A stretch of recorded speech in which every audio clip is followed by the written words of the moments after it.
শীঘ্রই বিপুল নিয়োগ হবে রাজ্যে, কাদের খুলছে কপাল? নবান্ন তরফে বিরাট আপডেট। এমনিতে সরকারি চাকরির অভাবে রাজ্যে দিনের পর দিন বেড়েই চলেছে বেকার যুবক যুবতীদের সংখ্যা। এরই মধ্যে সরকারি চাকরি নিয়ে দারুণ সুখবর দিল রাজ্য সরকার। সোমবার নবান্নের মন্ত্রিসভার বৈঠকে অনেকগুলি নিয়োগের প্রস্তাবে সবুজ সংকেত মিলেছে। সামনে বাজেট অধিবেশন রয়েছে রাজ্যের। আগামী অর্থবর্ষের জন্য রাজ্য বাজেট অধিবেশন শুরু হবে 10ই ফেব্রুয়ারি থেকে। সব ঠিক থাকলে আগামী 12ই ফেব্রুয়ারি এই বাজেট পেশ হবে। প্রশাসনিক সূত্রে খবর, নবান্নের বৈঠকে সিদ্ধান্ত নেওয়া হয়েছে রাজ্যের মোট 60টি নতুন পদে নিয়োগ করা হবে। মূলত স্বরাষ্ট্র, নারী শিশু কল্যাণ এবং বিচার দফতরের অধীনে এই নিয়োগগুলি সম্পন্ন হবে। এর পাশাপাশি রাজ্যের পরিবহন নিগমের অধীনে মোট 878টি পদে নিয়োগ করবে মন্ত্রিসভা। জানা যাচ্ছে, আপাতত সরকারি বাস কন্ডাক্টরের ওই পদগুলিতে অস্থায়ী পদে নিয়োগ করবে সরকার।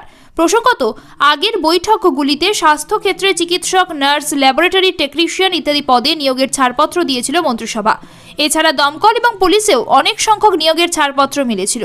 এই সমস্ত নিয়োগগুলি দ্রুত কার্যকর করার ব্যাপারে আগেই অর্থ দপ্তরকে পদ্ধতি সহজ করার নির্দেশ দিয়েছিলেন মুখ্যমন্ত্রী মমতা বন্দ্যোপাধ্যায়।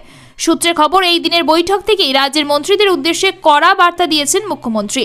জানিয়েছেন, সরস্বতী পুজোয় সব এলাকায় নজর রাখতে হবে মন্ত্রীদের, যাতে কোথাও কোনো সমস্যা না হয় তার জন্যই স্থানীয় প্রশাসনের সঙ্গে সমন্বয় রাখারও নির্দেশ দিয়েছেন তিনি।